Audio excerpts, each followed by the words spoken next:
Musika, palakpakan, huwag kang mag-alala, Lita. Sa kabilugan ng buwan mawawala na ang kung sinong nilalang dyan sa tulay. Lalabas yan siya kahit ayaw niya.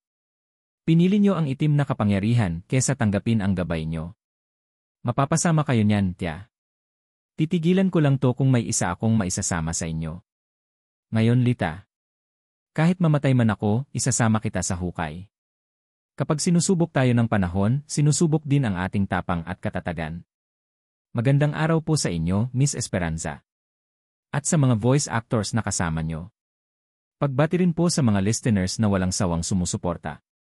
Sana po itong kwentong aswang at kababalaghan ko ay magustuhan nyo rin. Ako po si Pearly at ito ang aking kwento. Bago ko simulan ang istorya, huwag kalimutang mag-subscribe bilang suporta sa ating channel. Ay Diyos ko Milo, hindi na yata titila ang ulan eh. Palakas pa ng palakas ang hangin. Paano na lang tayo kapag umapaw yung tubig? Saka hindi tayo makakatawid sa tulay nito. Wala naman tayong kailangan pang bilhin sa sentro ba? Huwag kang masyadong nag-aalalaran. Tay, natatakot po ako. Yung niyog po sa labas o parang matutumba na po eh. Baka tamaan po yung bahay natin. Magdasal ka anak. Ipagdasal mo na maligtas tayo sa bagyong tumaswerte pa rin tayo na maliwanag habang bumabagyo. Mahihirapan tayo sa gabi dahil hindi natin kita ang mga pwedeng mangyari. May awa ang Diyos. Hindi niya tayo pababayaan. Nasa tapat ng bintana ng kubo namin ako noon. Simula nang sumama ang panahon ng araw na yon, hindi na ako umalis sa pwesto ko. Tanaw ko kasi mula roon ang ilog sa hindi kalayuan. Mabuti na lang at nasa mataas na bahagi kami kaya hindi kami binabaha. Ang lakas ni Ruping, Nay. Baka maubos pong mahulog ang mga buko natin. Buti na lang kahit maliit ang bahay natin, matibay po. Hayaan mo nang magkandahulog ang mga yon, anak. Ang mahalaga, hindi tayo matatamaan at ligtas tayo. Hala! Ang dami na pong naaanod sa ilog. Oh, umaapaw na rin po yung tubig. Ang dami pong putol na po nung kahoy, Nay. Inaanod na rin po yung mga baby ni Mang Arnold. Kawawa naman po sila ah. Yung mga pusa rin niya oh. Wala na tayong magagawa dyan anak. Nakakalungkot man pero kapag sinagip natin ang mga yan, baka pati tayo maanod na rin. Sana lang talaga hindi masira ang tulay. Ang dami ba namang punong kahoy na dumadaan sa ilalim niya? Nay, may aso po sa labas oh. Tingnan niyo po. Parang hindi naman po siya natatakot na may bagyo kasi nandyan lang siya. Kanino po kaya yan, Nay? Ang ganda. Kulay puti po oh. Pagkatingin ko sa aso ay eksaktong biglang nabuwal at bumagsak ang isang puno ng nyog. Kanina lang ay tinatanaw ko pa yon na sinasayaw ng hangin. Pero sa isang iglap bumagsak yon. Nay, yung aso. Natamaan po siya ng natumbang nyog. Nay, tulungan po natin siya. Hindi pwede, anak. Baka mamaya niyan ay may mabuwal pa ulit na nyog at tayo naman ang madaganan. Ili mo na nga lang yung bintana ran, Perle. Matatakot at maaawa ka lang dyan sa mga nakikita mo pero wala ka ring magagawa. Sana buhay pa yung aso pag humupa ng bagyo mamaya tutulungan ko po siya. Sa awa ng Diyos, bago dumilim ng araw na iyon ay humupa ang hangin at tumigil din ang pag-ulan. Kaagad kong binuksan ang bintana at tinanaw ang ilog. Mataas pa rin ang tubig pero hindi na nakakahilo tingnan ang agos niya. Tay, yung aso po titingnan ko. Hay naku. Ka talaga nakalimot ano? Mag-ingat ka dyan sa labas ha. Opo, tay mabilis lang po ako. May 1 metro rin siguro mula sa bahay ang pinagbagsakan ng puno. Sa bandang dulo na may mga dahon ko nakita ang aso. Sabi ko na eh. Nandyan ka pa rin. Teka lang ha. Susubukan kong buhatin ng mga palapa. Elnan, anak ko. Hindi ko kaya eh. Teka lang ha. Magpapatulong ako kay tatay. Diyan ka lang. Tay, patulong po. Nandun pa rin po yung aso at buhay pa siya. Abay mabuti na lang at hindi napuruhan ang asong yan. Hindi man lang umingos ng matamaan hanggang sa matapos ang ulan. Na po eh.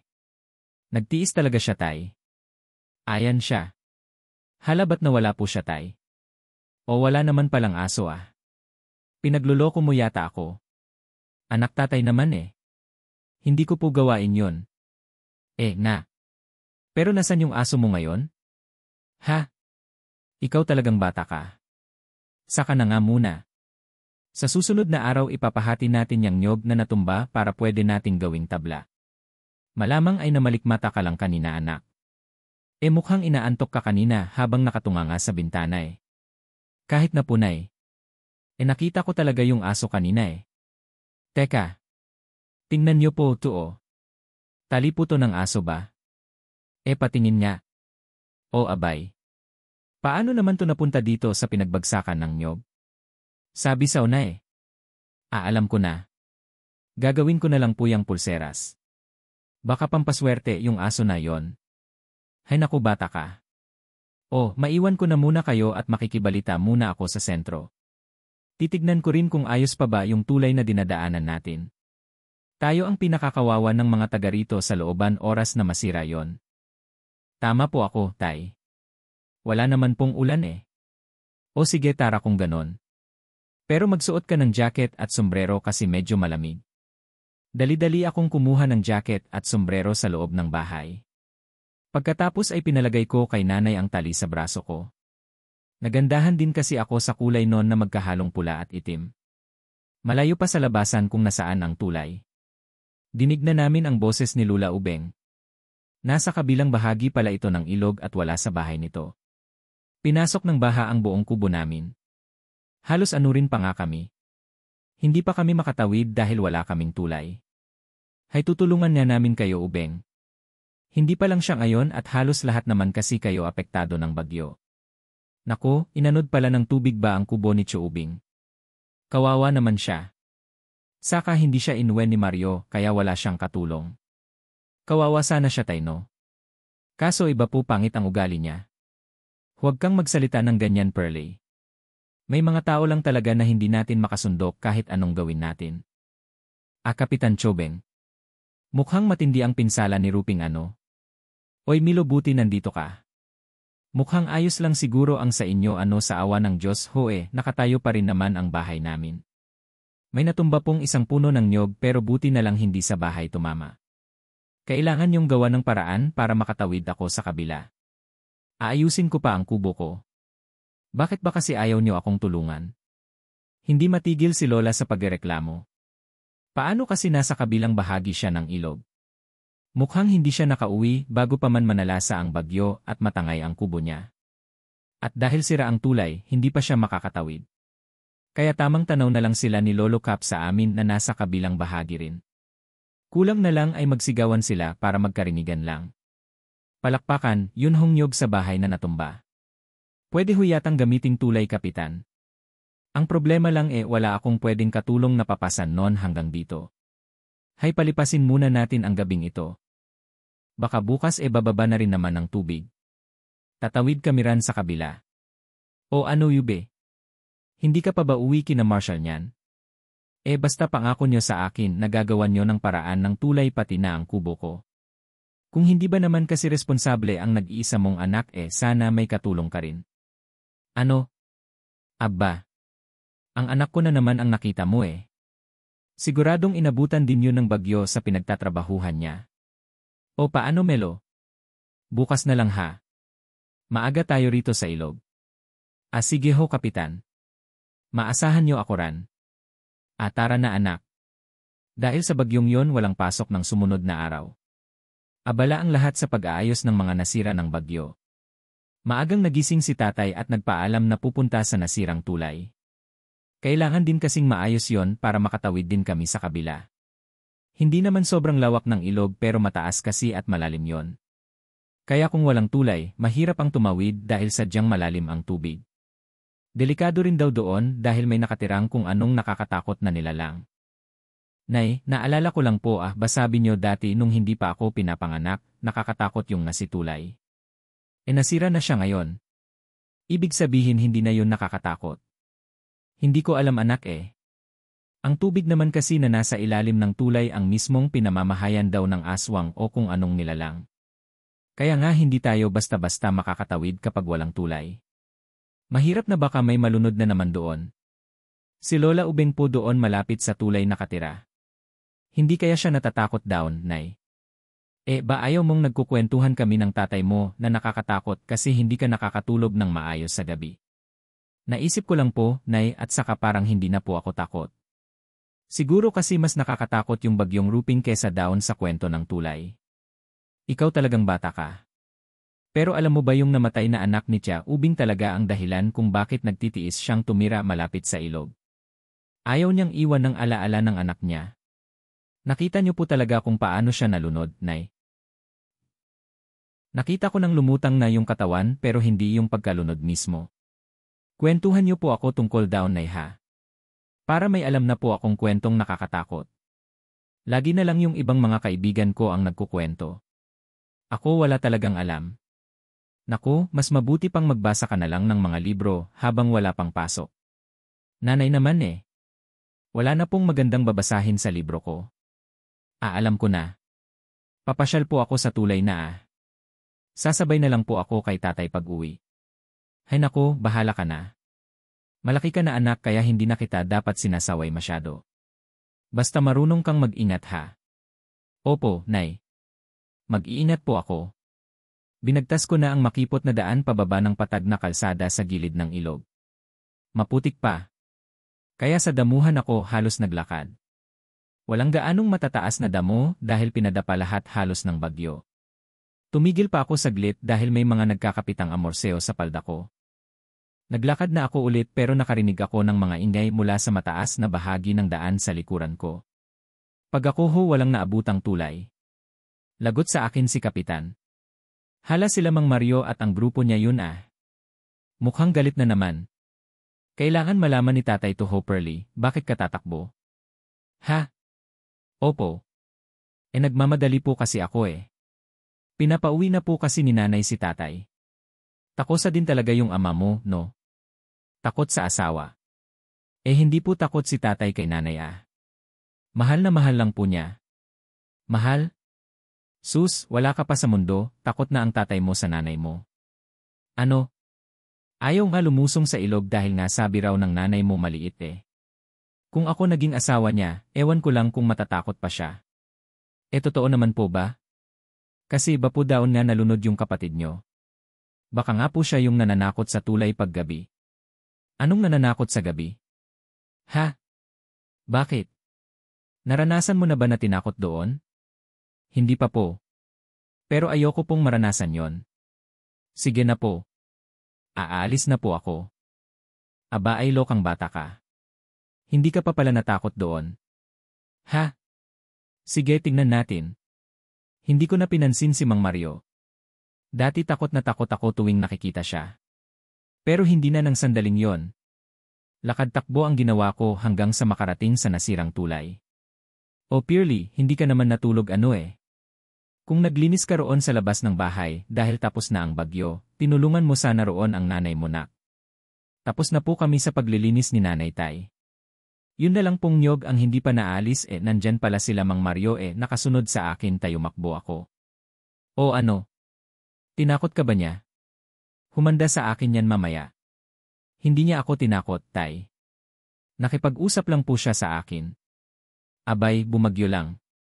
Naging matapang ka na yata, anak. Tay, mas nakakatakot po pala agad may malakas na bagyo. Kaya sa bagyo na po ako takot ngayon, Tay. Nga Kaya sana naman huwag na maulit ang Ruping. Maswerte lang tayo na hindi nasira ang bahay natin. Yun palang mga kabaryo natin sa tabing dagat, marami raw napinsalang mga bahay.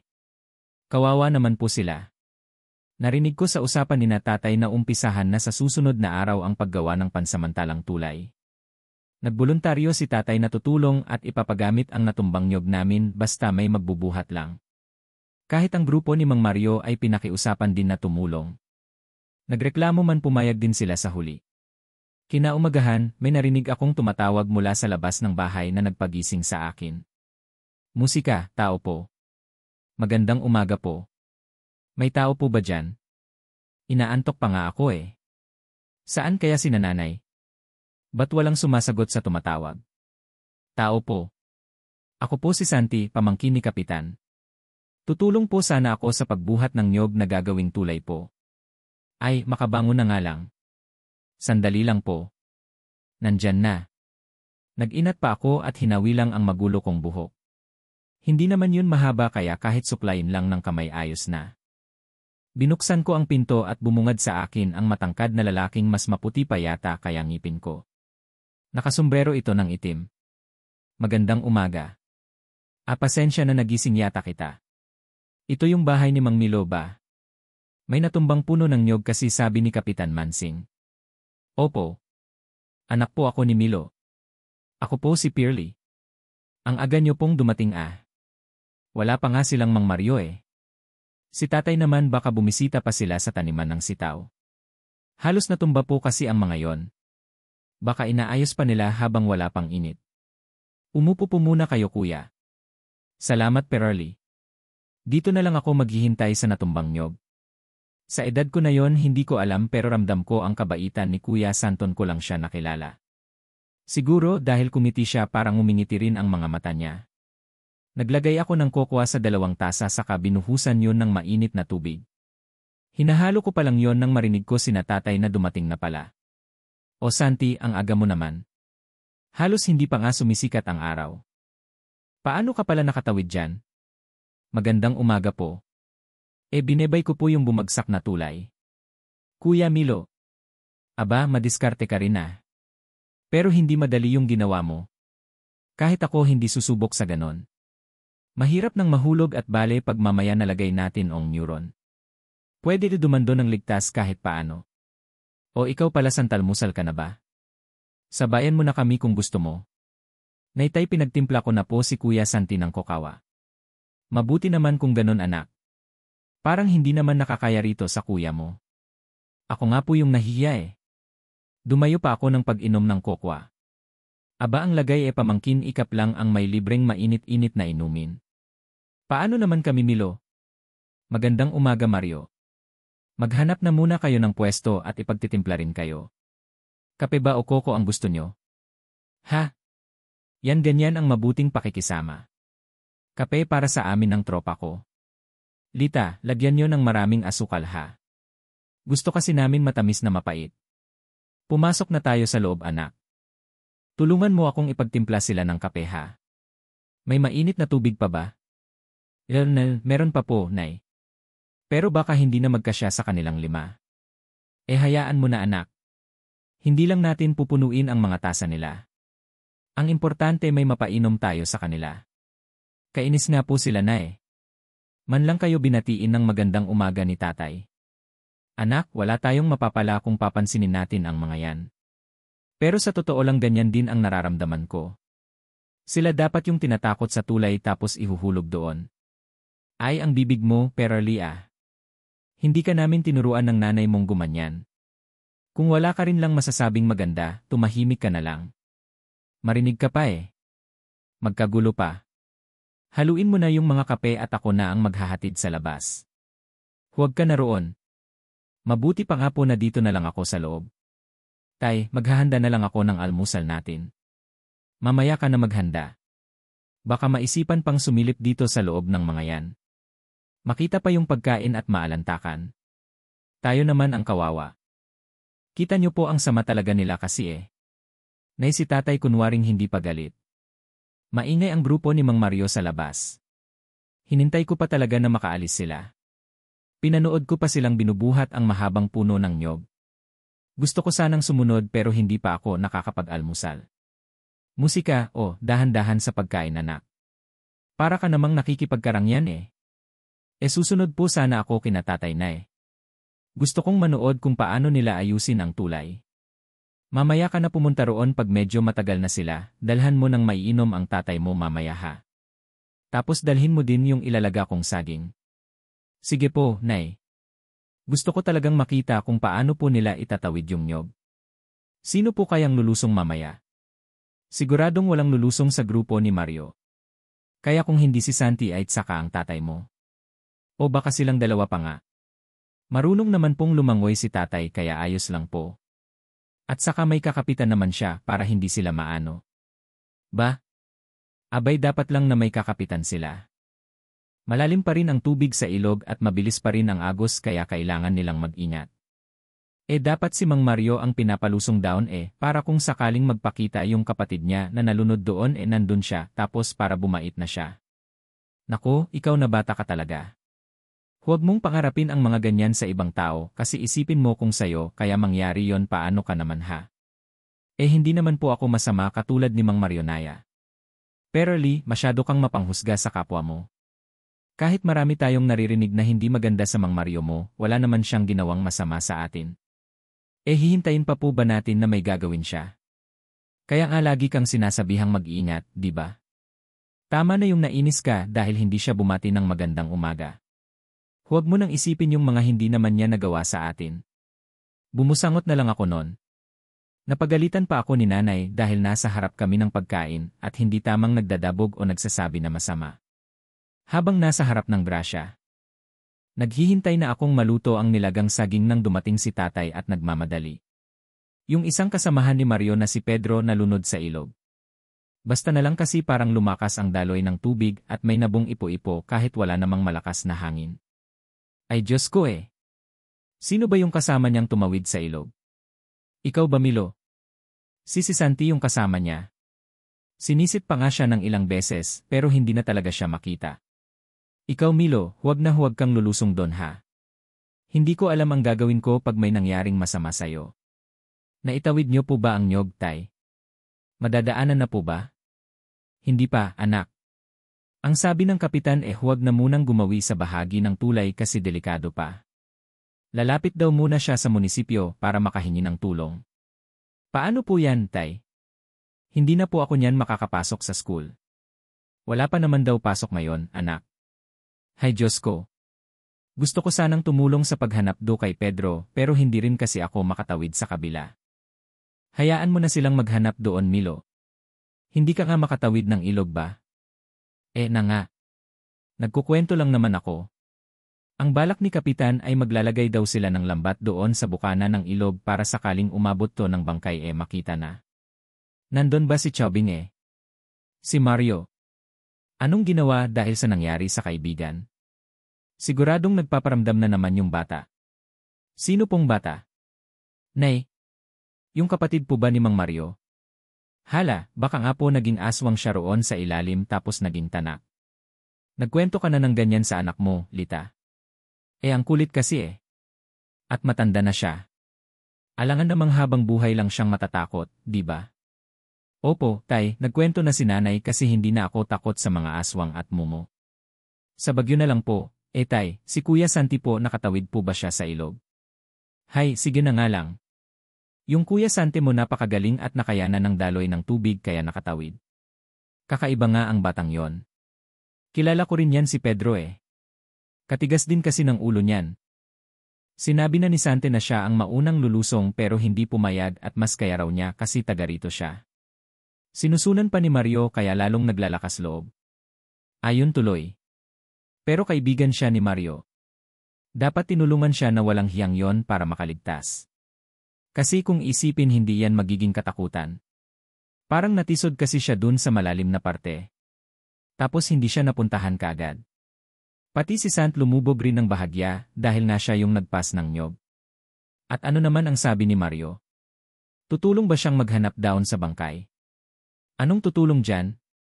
Nandun Imbes na gumawa ng paraan para makatawid papuntang sentro, inutusan ng mga kasamahan na ayusin ang kubo ng ina at down na raw muna sila.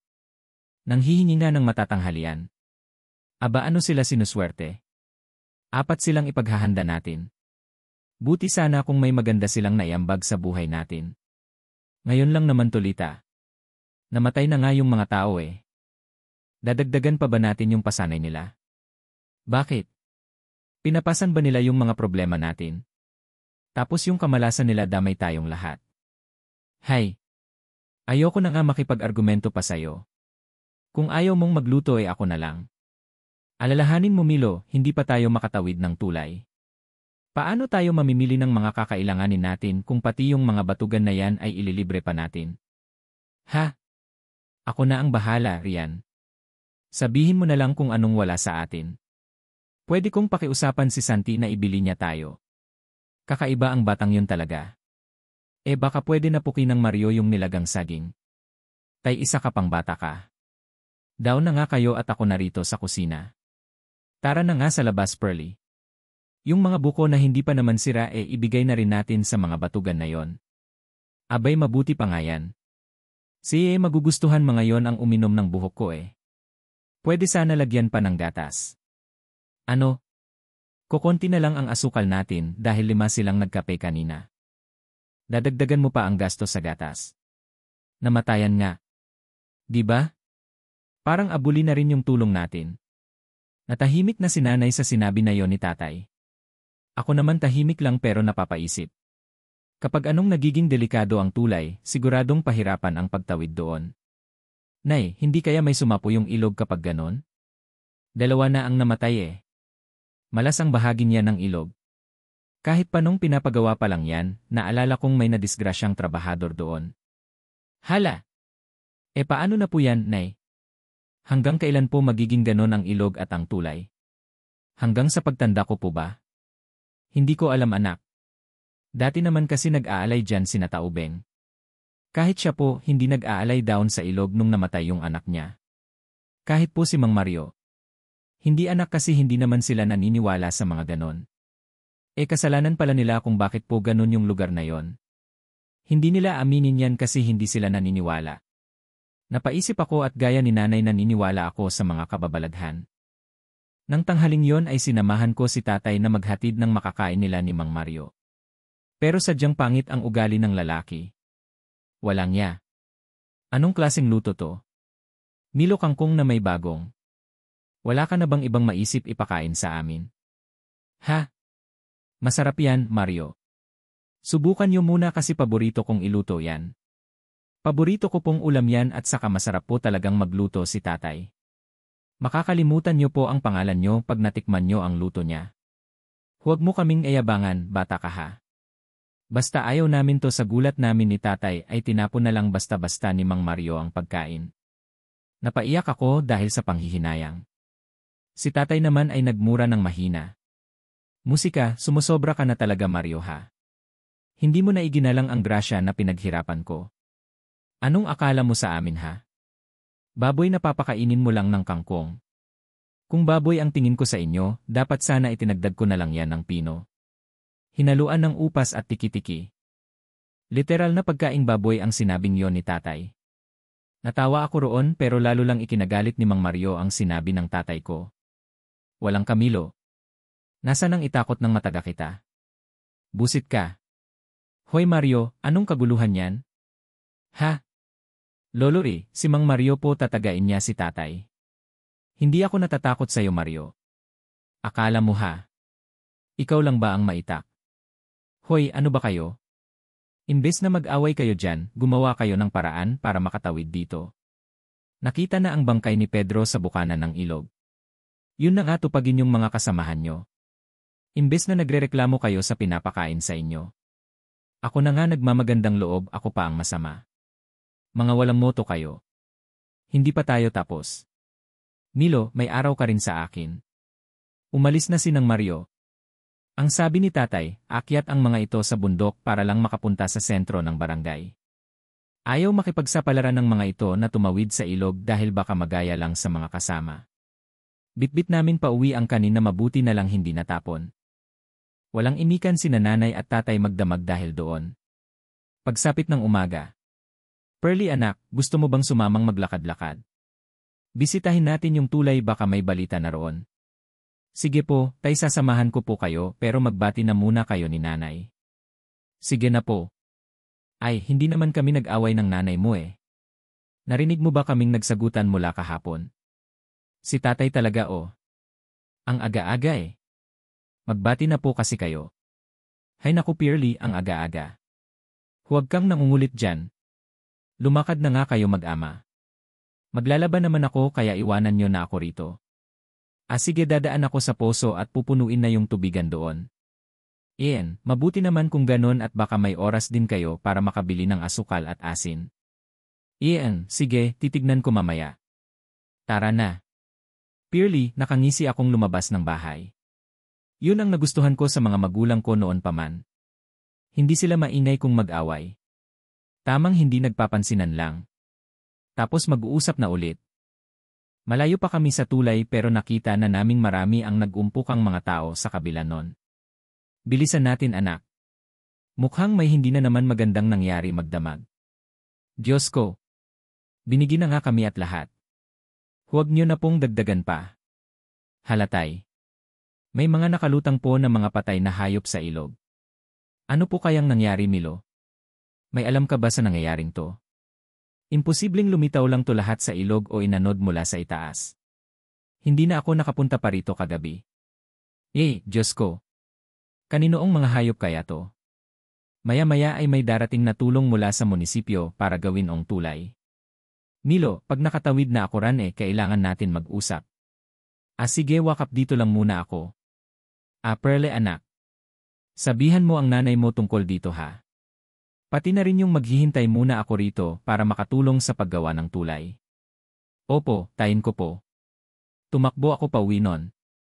Mabuti na lang at hindi na maputik ang daan. Kabado pa ako dahil kung ano-anong nakakatakot ang naiisip ko. Umabot sa puntong inisip ko na paano kung hindi na lang hayop ang namamatay na lulutang doon. Kundi pati mga tao na rin. Tinulungan ko si nanay na maglaba para mapadali ang lahat. Gusto rin niya kasing pumunta sa tulay at makita ang lahat. Dapat kausapin si Tia Ubing.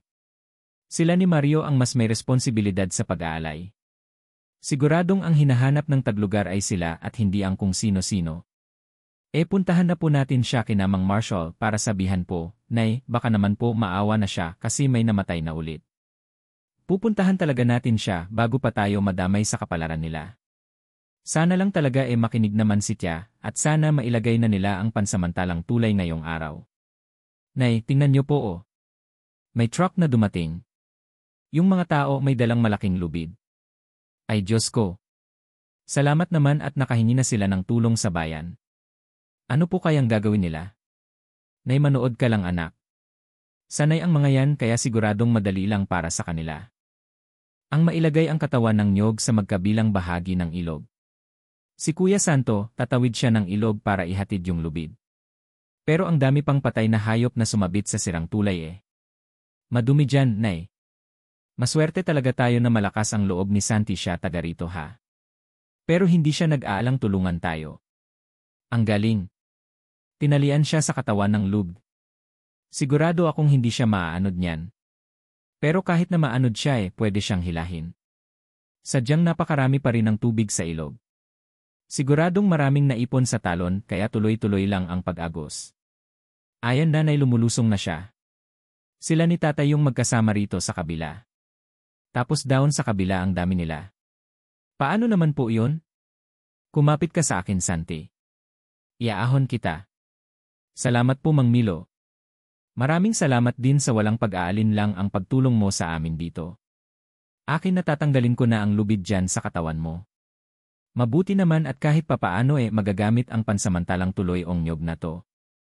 Pagkatanggal ng lubid sa katawan ni Kuya, inilipat yon ni tatay sa katawan ng niyog at doon naman itinali ng mabuti. Nang masigurong maayos na ang ginawa, sumigaw na ito. Hilayahin nyo na dyan. Aalalain namin dito. Sige hawak ng mabuti at magbibilang ako. 1, 2, 3. Hila! 8 yata ang mga taong humihila sa kabilang dulo ng lubid na nasa bahagi ni na Lolo Cap. Gumalaw ang dulo ng niyog na nasa ilog. Nakababad. Isa pang hila at lumutang na yon. Huwag masyadong mabilis ang paghila. Baka yung bahay naman sa kabila ang mahulo. Sasabihin ko po kung tama na rito. CJ. Hila na ulit. 1, 2, 3. Muling sumigaw ang mga kalalakihan. Malapit na ngang maitawid sa kabila ang dulo ng niyog. Konting-kunti na lang pero may dumating na estorbo. Ang galing naman Kung kahapon nyo pa naisipan yan sana hindi nalunod si Pedro. Kasalanan nyo yung pagkamatay niya Hoy Mario, ayusin mo yung pananalita mo ha. Huwag mong isisi sa akin ang kayabangan ng kaibigan mo. Maging yang pagiging susolero mo ay wala ring naitulong. Anong kayabangan ka? Baka nakalimutan yung kayo nakiusap sa amin na tumulong sa pagbuhat ng pesteng puno ng niyog na yan galing kay Mlo. Nakiya ko sa inyo pero hindi ko sinabing maging bayabang kayo. At alam mo Mario, itong nangyayaring kamalasan sa inyo at sa nanay nyo yung inanod ng bahay niya. Kasalanan nyo yan. Huwag mo kaming masisi sa kamalasan muli, ikaw ang namumuno sa barangay kaya sagutin mo ang lahat. Sagutin ko ang mangyayari sa mga sumusunod at nakikinig sa akin. Pero sa katulad niyong sarili lang ang iniisip, hindi nay. Mag-aaway pa yata si Mang Mario at si Lolo Ray, o Kap Mario, pakiusap naman. O, ayusin na muna natin nyo. Hayaan nyo naman yung magkaroon ng matatawiran dito sa looban. Hindi na talaga tama ugali ni Kuya Mario. Kagabi nag-amok din yan sa bahay ni Kapitan eh. Aminin man natin at hindi sila ang malas dito sa baryo natin. Kakausapin ko na talaga si Tia tungkol dyan. Huling pakiusap ko na to sa'yo Mario. Patapusin mo lang ako rito. Pwede. Ito na lang. Huli na talaga ha. Kuha mo naman ang ibig kong sabihin, di ba? Sige Ri, pagbibigyan ko kayo. Hihintayin ko kayo rito sa tabi. Nakayaan naman sa mga taga-munisipyo kung hindi ako pumayag eh. Natapos na ang paglalagay ng pansamantalang tulay ng umagang yon. Umalis na sina Lolo Cap, Mang Mario at ang mga kasamahan nito kasama ang mga taga-munisipyo. Pag hindi pa nakinigyan si Mario sa mga taga-munisipyo, isang araw makukulong talaga yan. Parang hindi na po kulong ang bagay sa kanya eh. Alam nyo na po oras na may bumili sa tapang niya. Baka magawa natin ng paraan na maalis yung mga sumabit na hayop sa tulay pati sa ilalim. Mabaho ang mga yan pag hindi nakuha. Milo, gagawa ako ng panungkit para dyan. Ano, Santi, matutulungan mo kami sa balak namin? Wala eh. Kami lang din ang mas maapektuhan pag hindi natin pinagtatanggal ang mga yan. Naman po. Tutulungan ko po kayo pero uwi po muna ako. Magpapalit ng damit at saka babalik po ako kaagad. Sa bahay ka na kumain, Santi. Magluluto ako ng dahon ng kamoteng kahoy na may gata at dilis. Kumakain ka ba nun? Ayos po sa akin yon. Kahit ano naman po basta walang lason eh. Nabalitaan ko pala kahapon yung ginawa nila Kuya Mario rito. Masama talaga ugali niya. Kaya nga po kuya. Sarap nung bagoong po sana eh. Si Mang Mario talaga kahit sa pagkain hindi marunong gumalang. O sige, unahan mong tawiran ang tulay na niyog natin, dapat po may hawakan kasi baka madulas po ako pag tumawid ako doon, isa pa naman po yung niyog gagawan natin yan ng paraan anak tinanaw namin si Kuya Santi na tumatawid sa mahabang katawan ng niyog nang walang pag-aalinlangan kung ako, yun siguradong nahulog na ako nang wala sa oras pagdating sa kabila, kumaway pa siya sa amin. Babalik po ako kagad. Tara nang umuwi para makapagluto na ako. Mamaya pagkatapos matanggal yung mga patay na hayop do sa ilalim ng tulay, pupuntahan ko na si Tia. Kung pwede lang paalisin sa baro, magina na yan. Sila na nga ang masama ang dala rito. Tayo pa ang mag-aalang kalabanin sila. Bakit po sila gantay? Para po silang walang pakialam sa iba eh. Mag-aalay lang naman po ba? Huwag mo nang alalahanin yun anak. Basta tayo, gagawin natin ang makakaya natin para sabihan sila. Dumating si Kuya Santhanda na sinanay ng tanghalian. Malayo pa ay sinalubong ko na siya. Ginulo niya ang buhok ko saka inabot sa akin ang isang supot. Mayamis na lang. Bigay ni Tia Eva. Ba't po may dumi yung balikat niyo kuya? Ito ah. Nagpasang kasi ako ng mga kawayan. Gagawing post roon sa magkabilang bahagi ng ilog para paglagyan ng tali na gagawing hawakan ng tulay. Buti may hawakan na po pala. Susubukan ko pong dumaan mamaya. Naitay, may minatamis na lang araw galing kay Lola Eva. Naku, salamat dito Santi. Padadalahan ko rin siya mamaya nitong ginataang talbos ng kamoteng kahoy ha. Paborito nila to ni Kapitan eh. Siya, kumain na tayo para mabalikan na natin yung ilog. Mamaya na nating pag-usapan yun at baka pare-pareho lang tayong mawalan ng gana pag binanggit ko pa. Maupo ka na Santi. Ohong plato mo. Huwag kang mahiyang kumain. Maraming salamat. Nga po pala. Si Kuya Mario po bumalik ng bundok kasama ng 3 kaibigan pagkatapos balaan ng taga-munisipyo. Nababagay nga sila sa bundok dahil sa mga ugali nila. Huwag na kamo silang bumaba kahit kailan. Ubusin na lang nila lahat ng punong pwedeng mauling hanggang magsawa sila. Pero palihim po niyang binantaan si Chio Mansing. Ano na naman ang banta niya? Papakulam at papaaswang daw niya lahat ng kumakalaban sa kanila ng nanay niya. Aba, maliw ba siya? Hindi nga sila naniniwala ng nanay yan sa mga kababalaghan tapos ngayon may kulam at aswang silang nalalaman. Baka makikipagkasundo ka mo sa demonyo. Pero posible din naman niyang gawin yon. Hindi ba't may ginawang ganyan noon si Chubing nang mamatay ang tiyo mo, Lita? Yun na rin ang naiisip ko, Santi. Noon kasi dapat ay magiging albularya si Tia kasi nasa lahi nila yan. Pero imbes na tanggapin karunungang itim ang natutunan niya. Kaya nung mamatay ang tsuhin ko na asawa niya, tumigil siya. Kaya lang kahit yung anak niya na bunso ang namatay, hindi na niya pinansin. Hindi man lang siya nagsindi ng kandila sa ilog o kahit sa tulay bilang pag-alala. Tama po kung ganon ang dinig ko sa gagawin niya. Ate Lita, anong sabi? Nakukunen siya ba? Magre-ritual na raw siya at magbabalik loob. Magbabalik loob, Lita. Totoo kaya? Ano po yung magbalik loob? Magbalik loob ibig sabihin bumalik dito sa looban, ise. Wala pang ang bahay si Chaubing kasi nasira ng bagyo. Ipaayos muna nila yung bahay at kung ano man yung hihingi ng albularyo, ialay nila. Pwede pong makahingi ng tubig. Sandali po, kuya. Ikukuha po kita. Naniwala naman ako sa mga sinabi ng mga magulang ko. Mukha naman kasing makatotohanan. Nang mga panahong yon na hindi pa moderno ang lahat, uso pa talaga ang pag-aalay sa amin. Lalo na sa mga lugar na pinaniniwala ang pinamamahayan ng mga kakaibang nilalang. Sa tulong ng mga kabaryo namin na pumunta rin sa ilog, nakagawa ng tali na nagsilbing hawakan ng tulay at natanggal na rin ang mga patay na hayop sa ilalim ng sirang bahaging yon. Gumawa rin sila ng butas para gawing libingan. Saan po kaya kinuha mga yunay? Yung pusa may mga anak pa, yung aso buntis. Sayang. Lalo na yung mga sisiw at yung inahin. Buti sana kung dagaang puro pasaway naman yung mga yun eh. Ang mas nakakapagtaka, puro pala may sugat sa leeg ang mga yon na parang tinusok o kinagat. Hindi po kaya aswang ang may gawa nun ay? Naku, pag aswang ang gumawa nun dapat mahuli siya at maparusahan. Mamaya tao na ang bibiktimahin niya. Mag-uusap nga kami ni Si tungkol dito. Makapaglinis na muna ng katawan bago pumunta sa kanila. Pupuntahan na namin si Tia ngayon habang maaga pa. Dadaanan ka na lang namin kinakapitan pag uwi mamaya para sabay-sabay na tayo. Nay, ikaw ang maunang tumawid. Natatakot po ako eh. Sige, pero humawak kang mabuti sa lubid ha. Huwag kang mag-alala, Pearly. Susunod ako sa likuran mo. Bantayan niyo po ako, kuya ha. Naman. Napakabuti mong bata kaya hindi kita pababayaan. Malinaw kahit paano ang tubig sa ilog. Nakatingin ako sa baba habang tumatawid. Kita ko ang mukha ko sa tubig. Ganon din si nanay sa unahan ko. Pagtingin ko sa likuran, napalingon ako ng husto para tingnan si Kuya Santi. Nagtaka ako. Wala akong makitang refleksyon niya sa tubig. Nang tuluyan na kaming makatawid, tinanong ko si Kuya Are.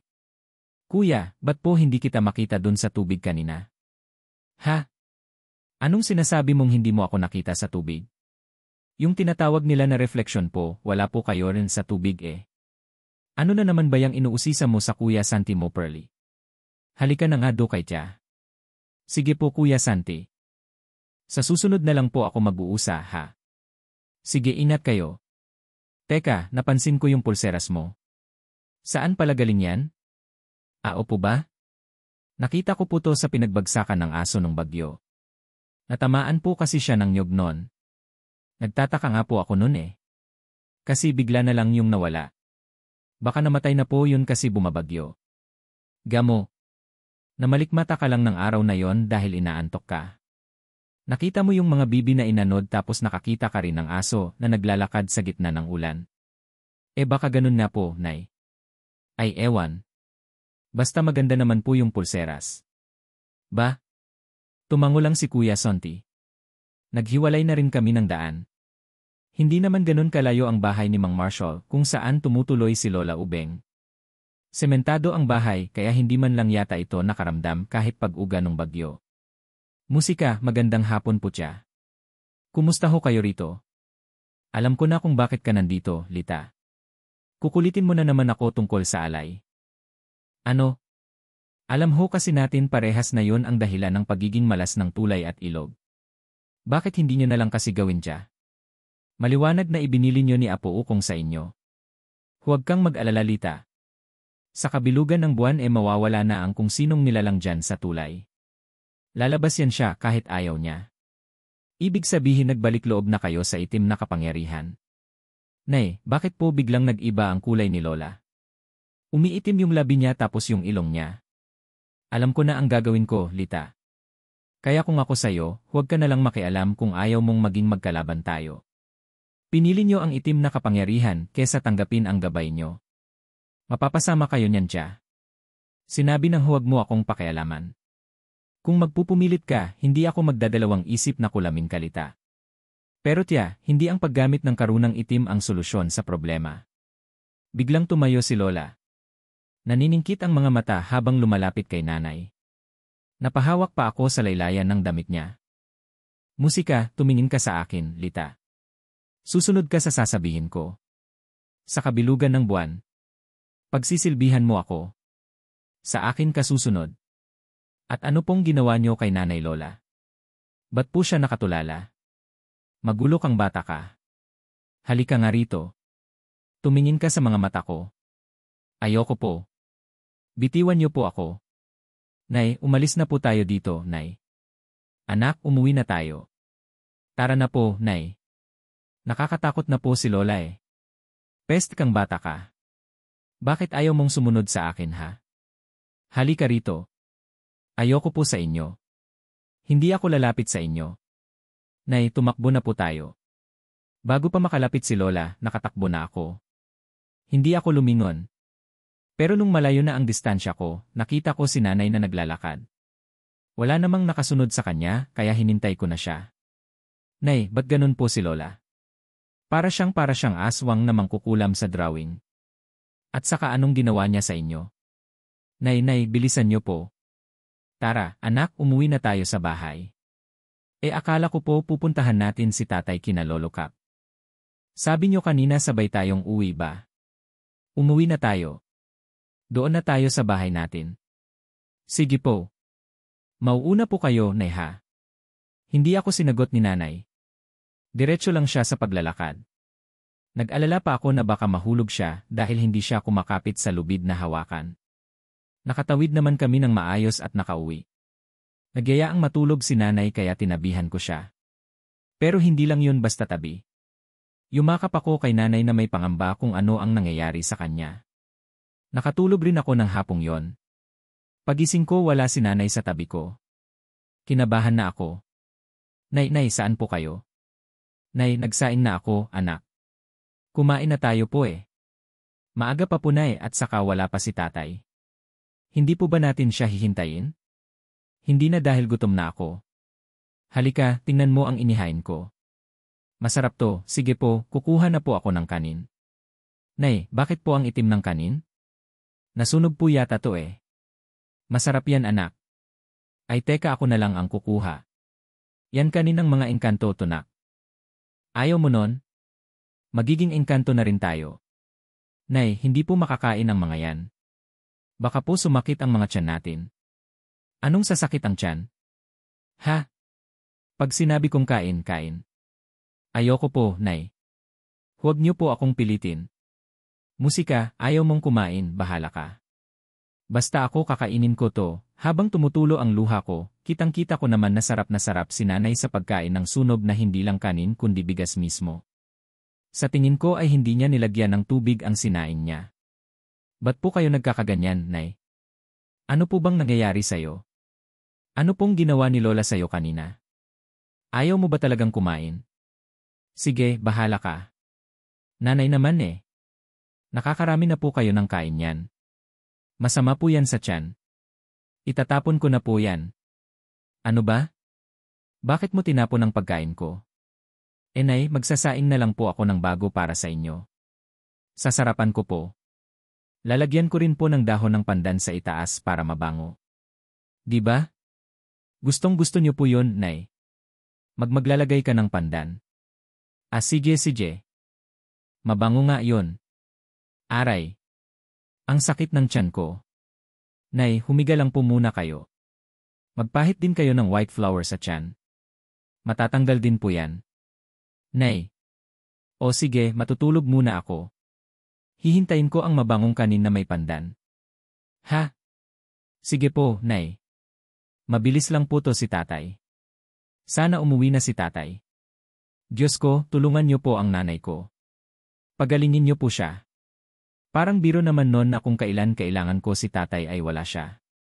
Hindi ko naman basta-basta maiwan si nanay dahil magkahalong takot at awa ang naramdaman ko para sa kanya. Hanggang sa inabot na ng paglubog ng araw, may naramdaman akong kumakalusko sa bubong. Pagkatapos ay sumigaw si nanay mula sa silid nila ni tatay. Nay, ano pong nangyayari saw? Ang tiyan ko. Sobrang sakit ng tiyan ko, anak.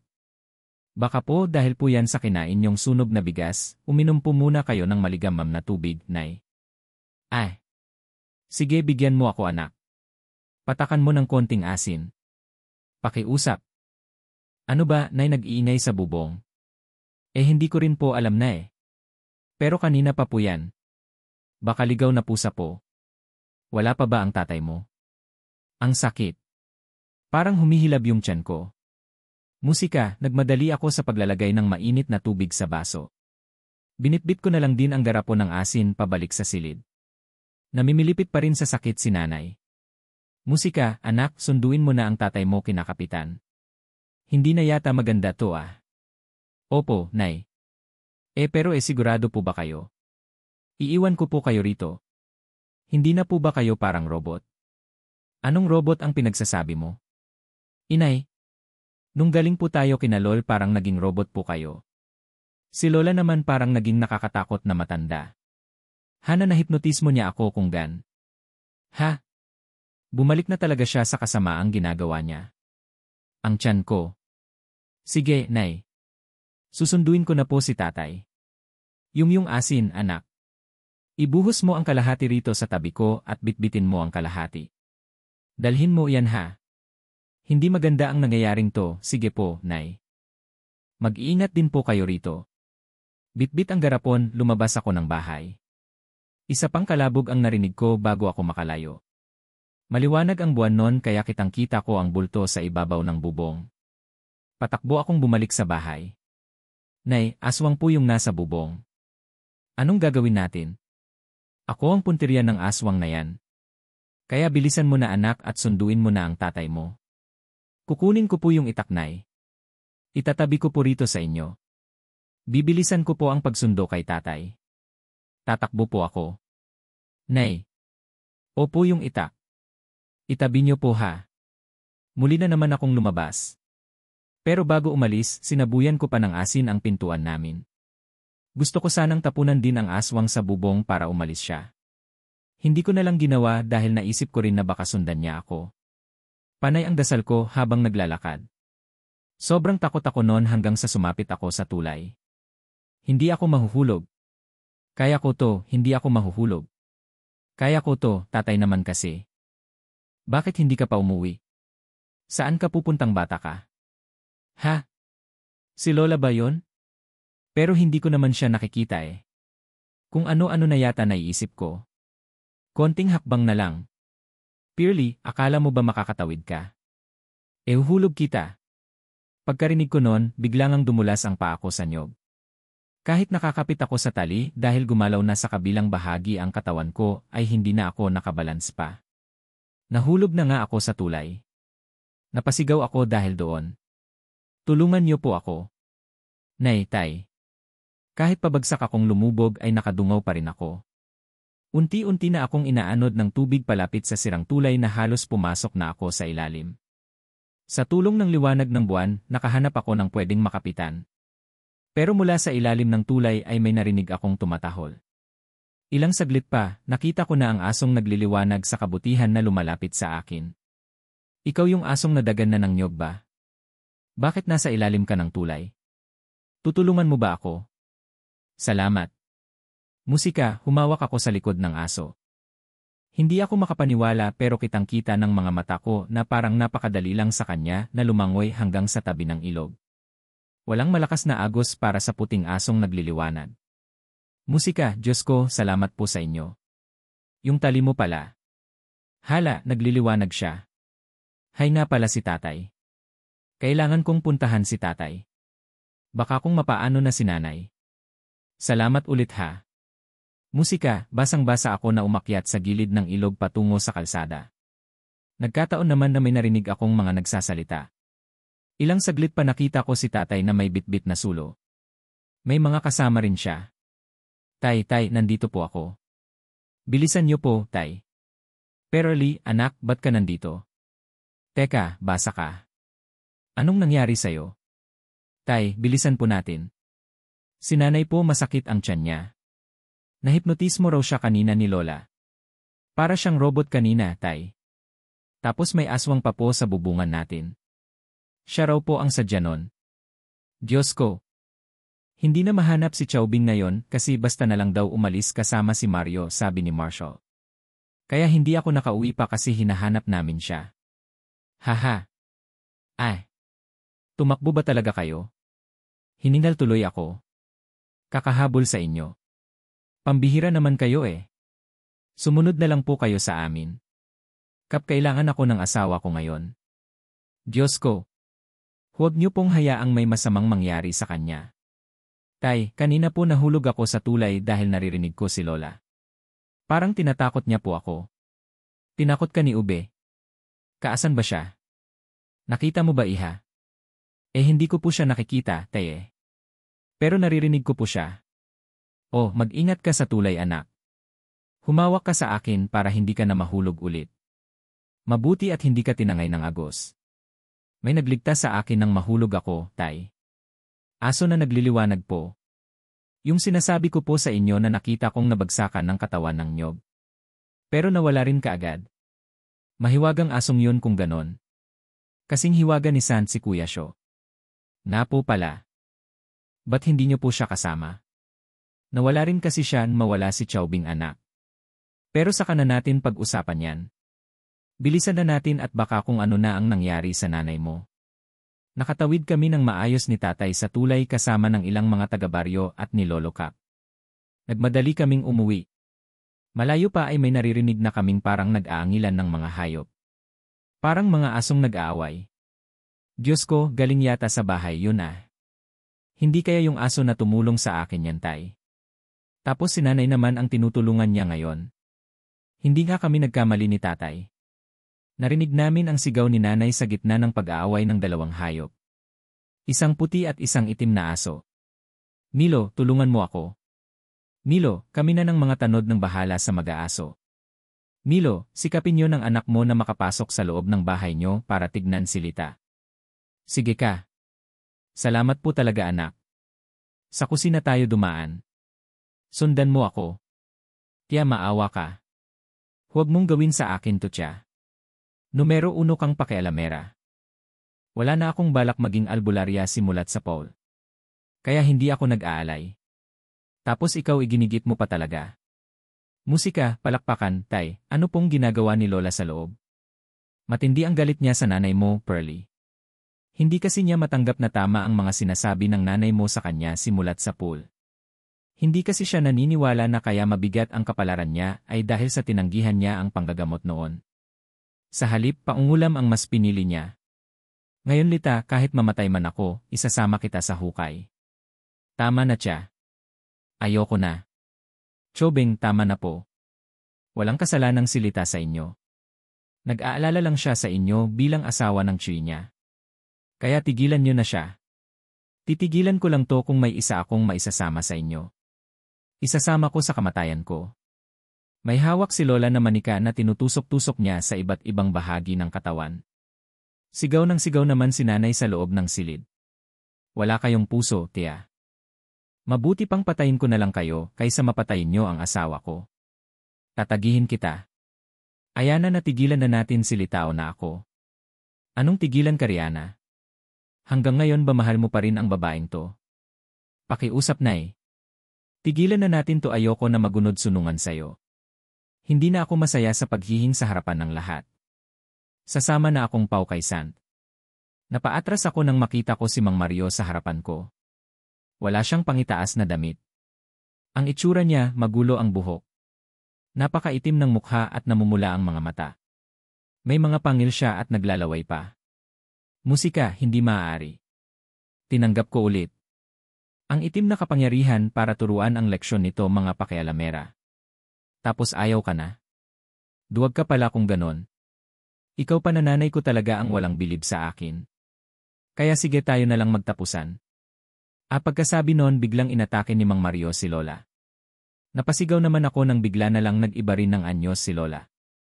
Tinubuan nito ng pakpak sa likod at basta na lang lumipad sa loob ng bahay. Nahawakan ito ni Mang Mario sa binte kaya bumagsak ulit. Sinamantala naman namin ni Tatay ang pagkakataon. Pinuntahan namin si Nanay. Umalis na tayo rito, Lita. Kailangan natin makalayo sa Magina. Kaya mo ba? Hanapin mo muna ang manika na ginamit ni Tia. Yun ang ginamit niya sa akin at tanggalin mo ang mga buhok ko roon. Manika po. Ito ba, Nay? Nakita ko po to kanina eh. Tanggalan mo ng buhok yan, anak. Pagkatapos umalis na tayo. Sa bintana na tayo dumaan. Mauna ka na. Hindi na kami nag-aksaya ng panahon. Binuksan ko ang bintana at bumaba ako mula roon. Hindi naman yun mataas. Kaya madali akong nakababa. Musika, anak, alalayan mo ako. Yung paa ko kasi namamanhid pa. Purely, ako na dyan. Kuya Santi, bakit po ang dami niyong sugat tapos wala rin po kayong damit? Mamaya na ako magpapaliwanag. Tanggalin mo na rin muna yung pulseras mo at ibigay mo sa nanay mo. Itong sa aso po. Bakit po? Sundin mo na lang ako. Ate Lita. Ingat po. Ayan. Pwede na kayong lumundad. Diyos ko. Hindi ko akalain na dito ako dadalhin ng pag-aalala ko para kay Tia. Tumabi kayo. Lulundag din ako. Nay. O na po ang pulseras. Sa inyo na raw po muna to, sabi ni Kuya. Tanggapin niyo po iyan, Ate Lita. Tumalis na po kayo. Kailangan niyong tumawid sa tulay. Bilisan niyo po bago pa makawala si Inay kay Kuya Mario. Mario. Bakit kayong dalawa pa ang kailangan magpatayan? Tigilan niyo na yan. Aaray ko pwest. Dinamay niyo pa ako na umaatak sa inyo. Aray ko yung pang-ubo ko. Hindi niyo ako kaya. Biglang kumulog at kumidlat. Tumakbo silang pababa ng kalsada. Hawak ni Kuya Santo. Si Nanay naman inaalalayan ni Tatay. Masigla na siya at nalaman naming kinulam pala siya ni Lola kaya sumakit ng todo ang tiyan niya. Pero may isa pa akong iniisip noon. Kuya Santi, bakit niyo po tinawag na inay si Lola? Marami ka pang hindi alam, anak. Saka na natin pag-usapan yan ha. Dito lang kayo ha. Babalikan namin sina Kapitan. Huwag na po kayong bumalik. Ako na po ang bahala sa lahat. Pagkasabi nun, habang nasa gitna ng tulay bigla siyang lumundad. Ilang saglit pa, may kumahol. Bumulaga sa amin ang nagliliwanag na aso na lumalangway sa ilog. Si Kuya Santo. Yung aso. Pero paano po nangyari yon? Puno ng hiwaga ang binatang yon. Narinig mo kanina tinawag niyang inay si Chaubing. Sa tingin ko Milo kilala ko na kung sino siya. Enon, yung anak ni Chaubing na sinasabing nalunod. Kung buhay siya kasing edad niya si Santi. Tama. Ang sabi ni Chio Sidro noon, nagpakita sa kanya ang engkanto para kunin ang bata at simula noon hindi na siya nakita. Pero ngayon, bumalik siya para sunduin ang nanay niya. Hindi ako makapaniwala. Habang nag-uusap kami, dumating sina Kapitan. Karga ni Mang Mario si Lola. Hindi na gumagalaw sa tabi niya. Si Kuya Shad na ulit at nasaan yung tao. Musika, maraming salamat sa tulong, Kapitan. Ngayon madadala na namin si Inay sa mundo namin. Humihingi ako ng tawad sa lahat ng nagawa ng pamilya namin. Umaasa po kayo pagkatapos nito. Wala nang gulo. Ligtas na ang tulay. Mario, salamat. Salamat sa pagliligtas sa akin mula kay Tia. Paalam sa inyo, Lita, Milo. Kuya Santa, sama ka na po. Pearly, nahanap ko ng pamilya ko. Salamat sa lahat. Paalam. Lumusong sila sa ilog. Himala. Tumigil ang agos. Tuloy-tuloy ang lakad nila. Hanggang sa palubog na sila. Wala silang takot na baka malunod hanggang sa tuluyan na silang nawala. Akala ko simpleng tao lang sila. Yun pala mga dilalang na nagsatao para makisama sa atin.